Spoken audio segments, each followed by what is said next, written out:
Hello, my fellow comic book collectors. It's Alan, the Comic Collector Geek, and this is the Wednesday video where I answer your questions. Each week, people ask me questions, and I answer them the following week. This week, we got some pretty great questions. The first comes from K. Munin.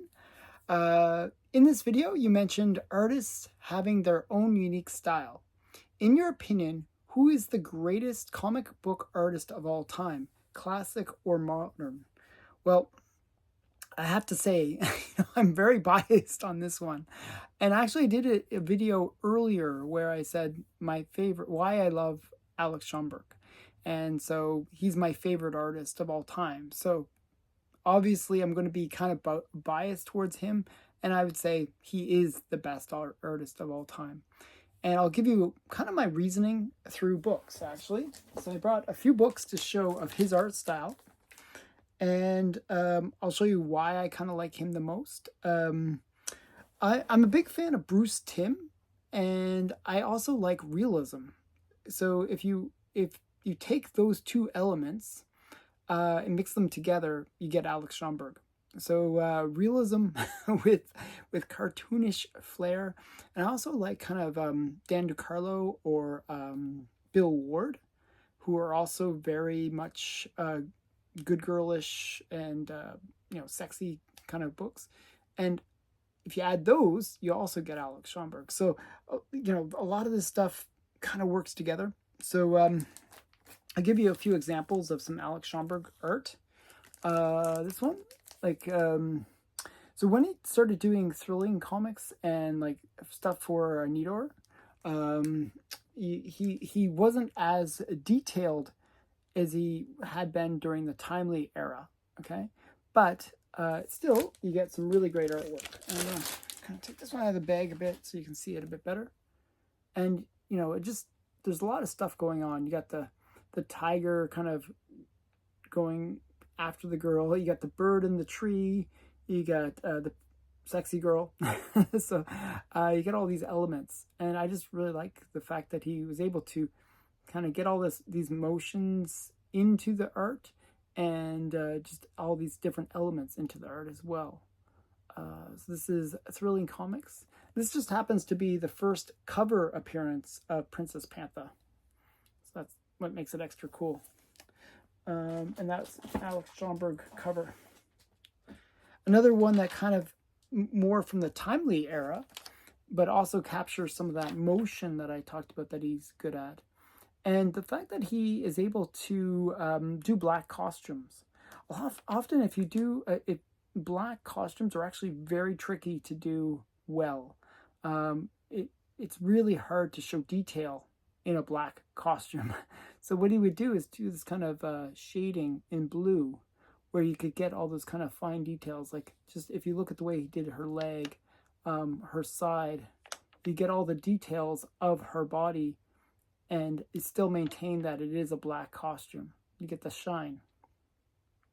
And, I think it's really impressive that he's able to capture all of her beauty and in a black costume. And also get this whole motion. Like there's some dynamic stuff happening here. Like what you have is, if you look, if your eye follows along, it'll kind of follow along this ridge and then into the center. And then she's kind of breaking through that line. And it's just a very well planned out piece of art where she's coming through it. And then you see the concentration of where your eye goes and where all the action is. It's just a really well planned out piece of art. And she's kicking butt and being sexy. And that's all fun stuff. So that's a good example of why I like his art.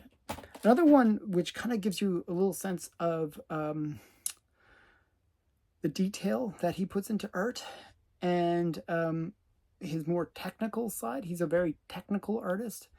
Usually you associate artists that are more cartoony as less technical, if that makes sense. Well, with Alex Schomburg, he was very technical yet cartoony. He actually started out his career doing like sewing machine illustrations. So you'd have to show all the different gadgets and stuff that was part of the sewing machine. And yeah, so he had all those sort of technical details in his art. Again, I thought it would be okay without the plastic, but I guess got to take off the plastic here. But you can see, like, you know, he has all these little details. Like, the thing I like about his artwork, and maybe because he did do those early illustrations for actual machines, is that he would make everything inside of the art look functional. You know, it wasn't just like some weird machine with a lot of dials and stuff. Everything has a purpose. So you'll notice there's little clips. Well, that's what you hold the slides down on. She's actually bound to it, which is really, you know, it's not just there just to be technical. It's there with purpose. You know, there's little knobs where you can zoom in and, you know, as if she's going to be dissected and you know, investigated, and you know, this is all you know, like some kind of cool thing going on here. You got another thing he always does is he labels stuff. So you see the bottle of acid in the background. You know, I just really love that style, and like you can see that she is a bit cartoony, but at the same time, you know, sexy and kind of dynamic. And you see the hero always arriving late, you know, in the background there. I just really like his art style. It's just really fun. This is one of my favorite Alex Schomburgs, actually. Another one I really like, and this is more in the timely era where his covers get really busy and have a lot of stuff happening, but I really like that about them, is this is a Young Allies. And you got like his goofy sharks. You got the goofy sharks going after the Young Allies. You got Bucky kind of jumping down there, and you got the Japanese soldiers. He would always draw them extra goofy. That's another reason why I like his art style, because it was very of that era, the propaganda covers, the war effort, you know, really to demonize either the Japanese or the Germans. And it's just, I think it's really cool to see that propaganda in the comic covers. But all the details, there's just so many things to look at, and there's like almost like you could spend like as much time looking at the cover as you might read the story. I mean, it's just there's so much in the covers that it becomes really, really fun. I mean, there's a tank coming through the wall over here. You got the guys all in like these kind of contraptions where they're got some weights on them and they're dangling over the sharks. Got all the Japanese soldiers. You always got somebody on a balcony. He always liked to put these little balconies into his art as well. And he loved having the like Toro. This would be Toro. I don't think it's the Human Torch. I think it's Toro, and he's burning through the wall. You know, that kind of melted wall, and just so many details. I really like it. So those are the reasons why I think he's the greatest artist of all time, because he not only had those skills in terms of details, but he also had the layouts. Actually, I saw a really interesting interview with Todd McFarlane, where he said that he wasn't really a good artist. Actually, I thought he was very humble when he was talking. He said he wasn't a good artist, but he had gone to graphic design school and learned how to do layouts. So what he tried to do was really balance out his weaker art style with just really good layouts. So he would do like these kind of funky layouts in order to try to, you know, have that be the focal point for the person viewing the art. Well, Alex Schomburg had both. He had the technical and he had the layout capabilities where he could really lay the artwork out and really have all those nice little elements within the covers. I just really like it. I think also I'm a little bit biased towards the Golden Age in terms of like, you know, I really feel like the artists nowadays are less about the story and just about some pose that's on the cover. I personally don't really like that. So like there are some really good technical artists nowadays, but I feel like the subject matter of the art is weaker, if that makes sense. And that's maybe why I might rank them lower than Alex Schomburg. So for all those reasons, that's why I like Schomburg the best. You can tell me who your favorite artists are in the comments below, and I'd love to hear it. There's some really good ones. I'm not saying that the other ones are terrible. I'm just saying I like Alex Schomburg the best. Okay, so Guy Bravoco wrote, "Where do I get your comic? Kickstarter." So the Kickstarter for my comic is over. You can no longer buy it through Kickstarter. I'll later on, like I still haven't received my copies of my own comic yet. I think most of the people have. Like I think people in Canada might not have already, but most people have. It's just people in like that were a little bit more distant haven't received them yet. But if you want to buy one of my comics, I think there was a few people that supported my Kickstarter that bought a whole bunch of them. So I was selling them at like $20 to $30 kind of range. I've seen them on eBay where they sell them for anywhere from $50 to $100 range. So you can just search Vixens of the Golden Age on eBay and you can find some of the different covers for sale. So that's the only way at this time. But once I get my copies, maybe I'll sell a few, but I really don't really want to part with them too much. We'll see. Okay. I like what I buy asked, can you show us Chip and Dale first comic book appearances? It's very confusing. It is very confusing. So the very first appearance of Chip and Dale, kind of, is in 1942 in this comic.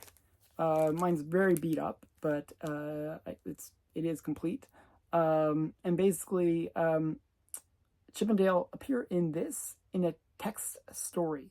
Okay, it's a 4-page text story with them making their appearance. So you get a text story. Well, that's not quite what most people would want for a first appearance. So this is their first appearance, but it's not quite the way most people like. Okay, so you got that one. Then you got them appearing actually in like a story where they're like, like paneled and everything in this book. So that was, the first one was Walt Disney Comics and Stories #1, which is really, I forgot what volume, I think it's volume 3, #1 from 1942.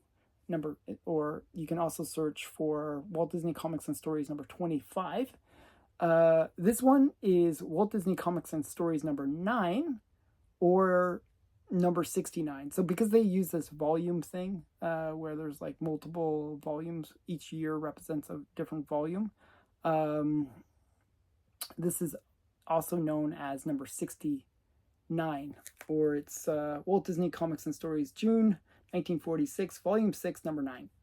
So, okay, so hopefully this all makes sense.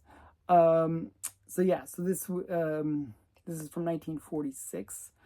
This one, they are in the story, they're in the panels, but they're unnamed. They're just called the Chipmunks. They're not called Chip and Dale. Okay, so this one is not their first appearance, kind of, in like a unnamed way. There's one more book, and actually I don't have it. I just ordered it actually because I realized, hey, I don't actually have their kind of full first appearance, or I'm not sure what it'd be called. It's Walt Disney Comics and Stories #5 or #89, if that makes sense.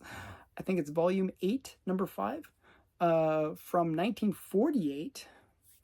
So it's #89. So if you search, I actually recommend you search Walt Disney Comics and Stories #5, and you will see a whole bunch of listings on eBay. Some, like when they know what it is, they'll list it higher. When they don't know what it is, they'll list it cheaper. So what you can do is you search #5, and generally it'll be cheaper because they're just going by whatever's written on the comic. If you write 89, they're more likely to know what the significance of the book is, and they'll list it higher. It's just some trick that I saw. So it is issue number 89 because it's the 89th issue from 1948. And in that, it's got the first named appearance of Chip and Dale. Now, the interesting thing about it, if you want to look for it, it's got, looks like Donald Duck grabbing a sled and he's about to go sledding. So that's the cover that you want to look for. So again, Walt Disney Comics and Stories number 5, or also known as number 89 from 1948. That's the first appearance in a named way in the comics. So the first one I showed was really the first appearance, and then it gets, as I said, it's very obscure. It is very confusing. Okay, next question comes from Archivist Adrift. What are your 5 nicest or highest grade Golden Age books? Books that are in nines or in that range. Okay, so I'm going to show you my top books. I just grabbed them. It's like here. I made a big stack of all these books here. I'll go from the lowest to the highest because I don't really have. They're all 9s. So we'll start with this one. This is a 9.0, not a valuable book, not even a key book, just a high grade. So it's Famous Funnies, number 146 or 145. So 145, and it's not a valuable book. Like less than $100, less than probably around $50. You can get this book in a 9.0, which is insane. But yeah, but it is kind of cool that it is so high grade. Okay, so that's the first one. Famous Funnies, number 145. And then we have another 9.0, another Famous Funnies, another non-valuable book. These Famous Funnies, unless it's like the Frank Frazetta ones or sort of key appearances ones, they're not really that valuable, sadly. There's a lot of these cartoony ones that people don't really care about. But still, I think they're cool, personally. This is from 1946. This is Famous Funnies number 140. It's just a kind of a cool book. Okay, so that's... I actually have other 9.0s or higher grades as well, but I only brought a few. Okay, next one is one of the pedigrees that are in my collection. And this is Crime Detective number 9. And this is actually a Wortham character on the cover. Frederick Wortham. They're making fun of him. They bound and gag him. And just a really cool book because it was mentioned in The Seduction of the Innocent. And it's a 9.2, and it's from the Promise collection. So just a whole bunch of cool things about it. And yeah, it's a white pager as well. So really high grade. It's one of it's my best SOTI book. Definitely a high grade book. And it was mentioned in The Seduction of the Innocent because they were lampooning Frederick Wortham, and he didn't really like that too much. Next highest grade that I have is a 9.4. And this is another Funny Animals one. And it's like Fawcett's Funny Animals number 74 from 1952. And it's just nothing special. Again, these books are not that valuable. This one. The obviously the Promise collection book is valuable, but this one's not particularly valuable. But it's kind of cool. So, and the last one is another 9.4. And it's a Dottie Dripple. Again, I saw this one listed on my comic shop for cheap, and I was like, why not? I think it was like $60 or something like that, or $50-$60. It was really inexpensive. Thought, why not? It's really high grade. I think it's a file copy based. No, it doesn't even say that. It's just Dottie Dripple number 6. So I thought it was cool. And that's it. Those are my high grade copies. Your next question. What are your most beat or busted Golden Age comics in your collection? Books that are barely hanging together. Don't include the Burnt Santa one. our minds have been sheared enough by that one. Okay, so I'm going to show you some of my lower grade books. So starting with, these are great books, but just lower grade. It's a 5.0, 0.5, I should say 5.0. I wish it was a 5.0. 0.5 copy, or of Sensation Comics #1. And the reason it is 0.5 is it's missing its centerfold. But you can see it's a little bit beat along the spine as well, but it presents well. I'm happy with it, actually. It's not a bad copy. Okay, so they're going to get more beat as I as I show them here. You're going to see what I mean by that. Okay, so that's first one. I'm kind of doing the opposite of the way I did it for the previous thing.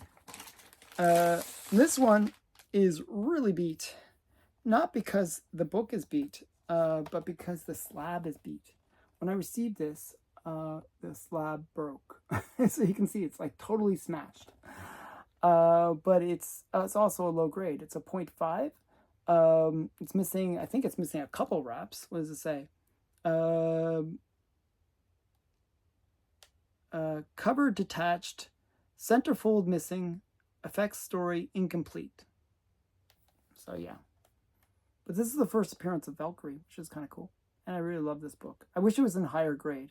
This is one I probably want to upgrade at some point in my life, because I do like it a lot.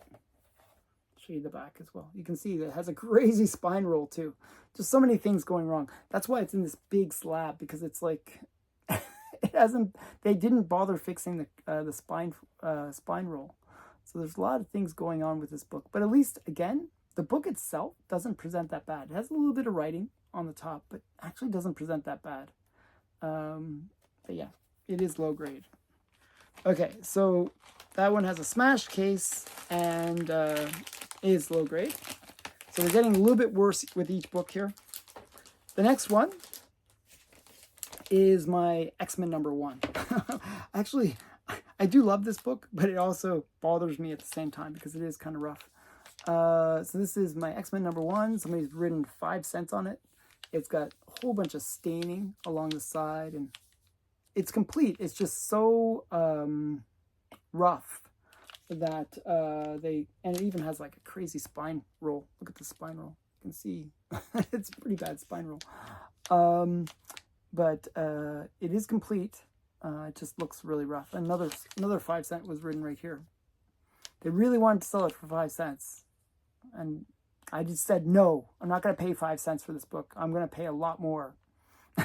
It's like, I'm not paying a lot more. But yeah. So this is, first appearance of the X-Men. Yeah. It's kind of beat. And the next one is another book that I really love. And this is actually one of the bigger books in my collection. Is a copy of Triumph Comics #1. This is a coverless copy, so I figure 0.5. You're missing. Well, in that case, it's just really ugly. It's beat up. This one is just missing a cover, so it's got an NG grade, which is really low. It's just non-gradable, so because it doesn't have the cover. Okay, so but it's still a cool book. I really love it. This is the first appearance of Nelvana. Just a cool book. Okay, next one is a really big book. Another big book, really low grade.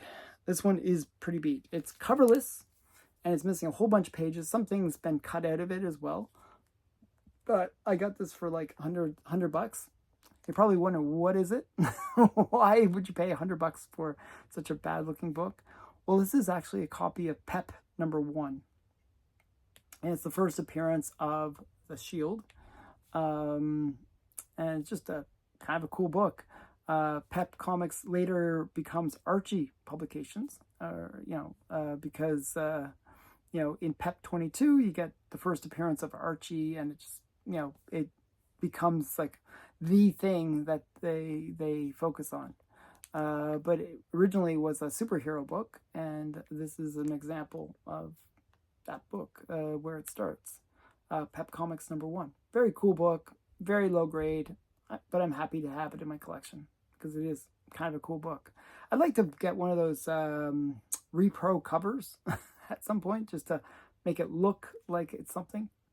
But yeah, I think it's kind of cool.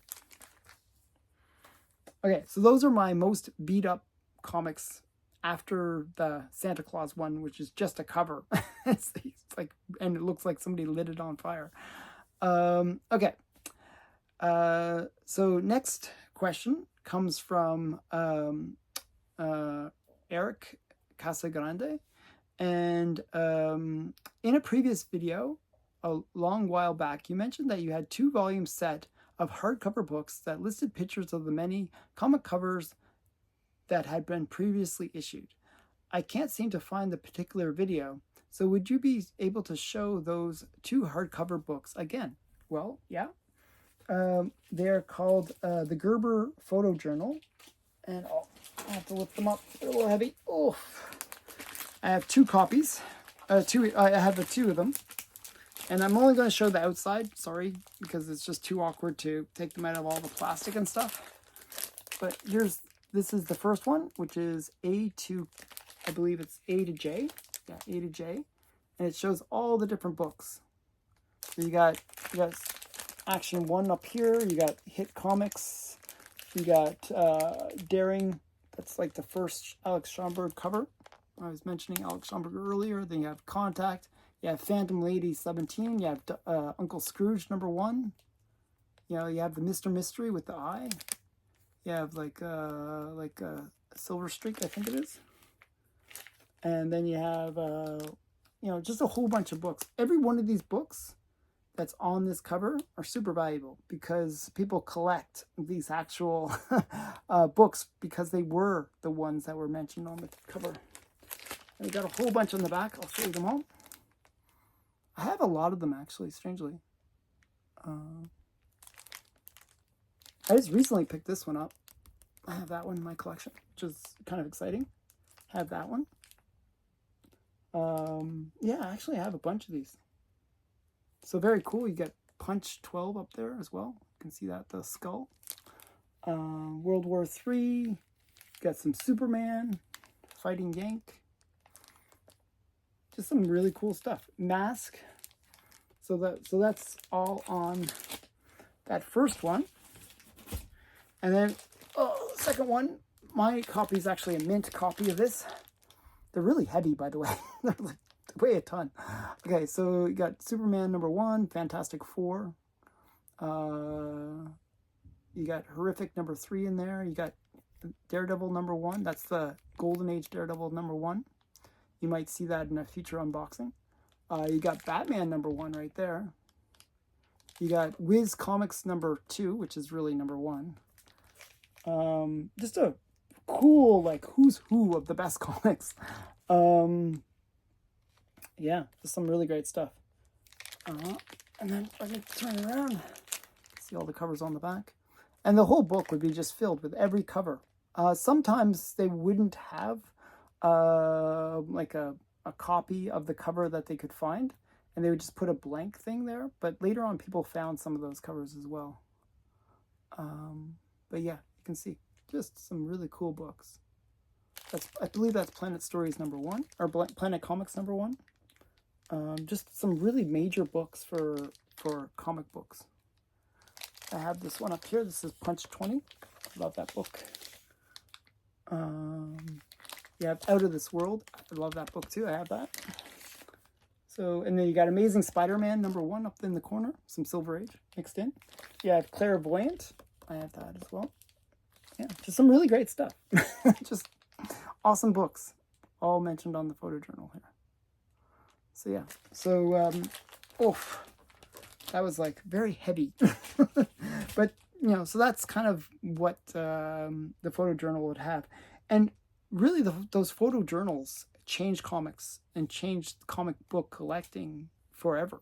Because what happened was, by the guy going out and just photographing all these great covers, and most of them were actually from the Mile High collection. He tried to find not just photos of some random book, he was trying to find the highest quality books to get photos of. And so a lot of the ones that were photographed in the book were from the Mile High collection, which was a really good collection in terms of completeness. Um, but it did change the way people collected, because all of a sudden, if you look at the old Overstreet guides, they would list books from 5 to 10 being a certain price, or 10 to 20 being another price. They wouldn't really break out each book and say, oh, this one has a really great cover, so it should be worth more. It used to be like Chamber of Chills. They were just all grouped together. So nobody knew, hey, 19, that's a pretty cool cover.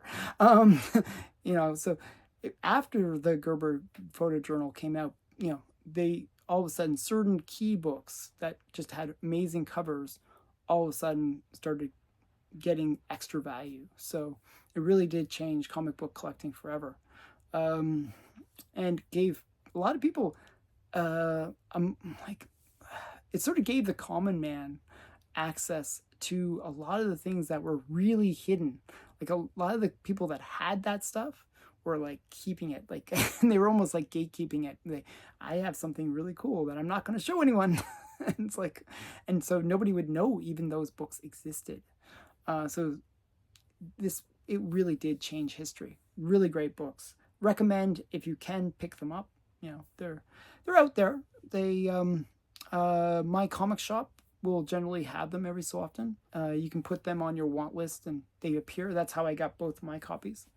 And they don't charge much. It's like anywhere from $30 to $50 to buy each book. They can go for more than that, but that's generally what they charge. Next question. Comic Book Ninja, have you watched Daredevil Born Again? I've been hearing mixed reviews. Thoughts? I actually debated about reviewing Daredevil Born Again. I watched the first 3 or 4 parts. I forget how far I got. I got kind of bored with it. I don't know. I just thought it was interesting. The first episode I thought was sort of interesting. They have like Foggy Nelson and is it Peggy Carter? No, what's her name? What's the girl's name? I forget the girl's name now. I forgot the girl's name. That's really bad. That's how bad I am.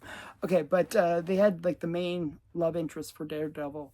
And they both, like, one dies and the other disappears, basically. She just leaves. And then they pick up the story 5 years later, basically. Or a year later, I think it's a year later, actually.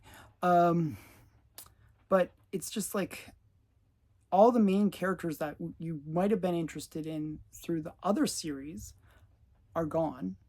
And then the 2 main characters that you have, well, 3, there's actually 3. There's Bullseye, who's in there a little bit.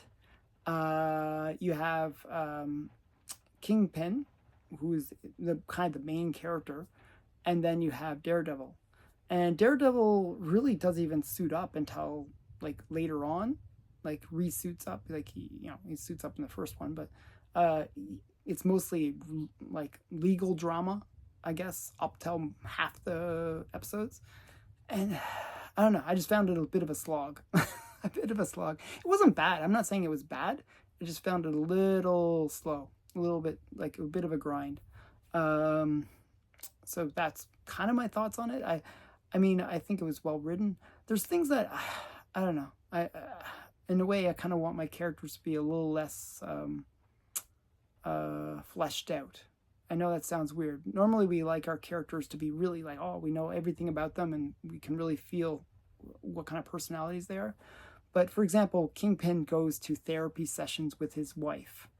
And, she had an affair when he was in a coma somewhere, and she's like mad at him for leaving her and not telling her where he was.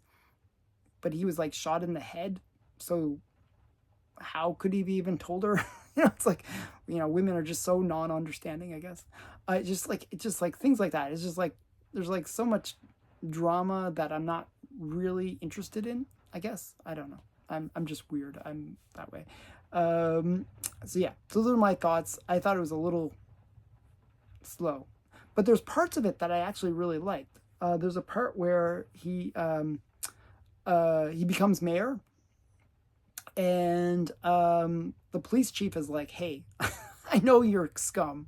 I don't want to work with you. I'm going to retire." And Kingpin doesn't want him to retire because he doesn't want law and order to kind of disintegrate in his city, even though he really wants to control everything.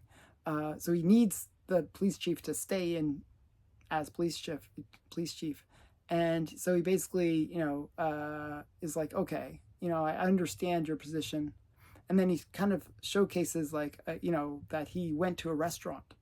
And it just happens that then he shows some pictures of him at that restaurant where it's his wife and kid or something like that, so of this police chief. So he kind of hints that, hey, I know your family and I know where your family lives. I can do some nasty things to them if you don't follow along. So or I think it was like an affair or something. It was like something. It was like he had dirt on this or had something that he could use to control this police chief. So I thought that was cool, that he shows that he's still the kingpin, even though he does want to be a good mayor, technically. So yeah, there's a bit of that. I thought that was interesting. Probably if I had finished the whole series, maybe it would have picked up even more. I think they needed to establish a lot of stuff. So the first few episodes are all about establishing the situation, and that maybe was a little bit of a slog.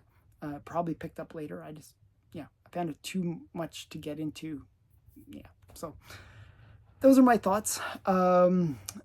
Maybe if I was a bit more patient, it would have been better. Okay, so Robbie Josephs asked, "Hi, Alan. I think Marvel Grails of the 60s are grossly overvalued when I started collecting. They weren't even close to the most Golden Age books. They're not as scarce or rare. What is your take on this?" Okay, so one disadvantage of the Golden Age versus Silver is not the scarcity. Scarcity, obviously, if you look at Silver versus Golden, it's usually about a factor of 100 times more common, the issues from it, than the Golden Age. So way more scarce than the Golden Age. However, with that being said, the Golden Age, a lot of the characters from the Golden Age we're more disconnected from. We were more removed from them. Whereas a lot of collectors of the Silver Age, or more even modern, would recognize the characters from the Silver Age. The Silver Age is really the Marvel Age and the DC superhero age. And a lot of the characters that people collect are Silver Age characters or Silver Age versions of those characters. So the demand is much higher for the Silver Age versus the Golden Age in terms of just the number of collectors for that stuff. So it kind of balances out the lack of scarcity. The number of people that would be interested in Amazing Fantasy number 15 would be in the thousands or tens of thousands of collectors. The number of people that would be interested in some random Golden Age book, which is really obscure but maybe has a cool character, will be like maybe a handful of people. So, there's that kind of dynamic that you have to understand. So the scarcity doesn't really matter. It's really that demand. And if there's more demand than number of books, well, the price will be higher. It's just the way it works. Especially Marvel, really the Silver Age is the Marvel Age. It really is where Marvel kind of went from being sort of maybe a third wheel, like the big publishers of the Golden Age, maybe even fourth wheel for Marvel. I would say the big publishers of the Golden Age would be Fawcett, EC, DC. Those are the big three. And then maybe Marvel. Okay? Whereas in the Silver Age, it really changed that Marvel became the dominant player. And DC was obviously, they were fighting back and forth. but Marvel kind of won out overall. So, and also the other thing with Silver Age, and I really do feel like this is one of the bad things of the Silver Age, was if you look at comics from the Golden Age, you have romance, you have westerns, you have crime, you have good girl, you have horror, you have some other genres. There's like a whole bunch. You have like a lot of diversity in terms of the types of books that there were. Once you hit the Silver Age, it really narrows down into just superhero. I mean, there was some funny animals, not too much. That's more Golden Age still. Really, everything becomes all about the superheroes. And it stayed that way until the modern era. When we think of comic books, we think of superheroes. Like back in the Golden Age, all of those different genres were not, like, one wasn't dominating over the rest. They were all pretty popular. With the Silver Age to modern, really, like, superheroes dominate over everything else. Like, so much so that we don't even think of the other genres that still exist. They're just so small in terms of the market size that they might as well not exist. It's just like they're. So I think that's one of the negatives of the Silver Age. But the problem with that is the collectors of comics that sort of are around now don't necessarily appreciate all those other genres as much as they could if they had sort of been exposed to it from the Golden Age.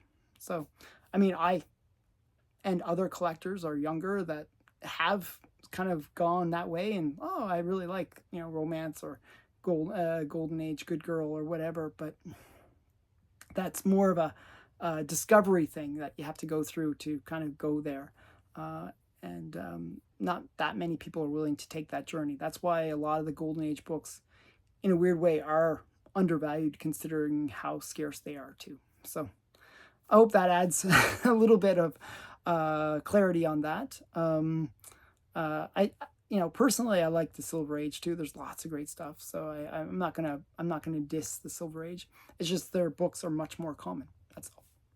Okay, that's it for this episode. I hope you enjoyed it. I hope you maybe came up with some of your own questions. Put them in the comments below, and I'll answer them next week. Thanks again for watching. Please remember to like, comment, and subscribe. Bye for now.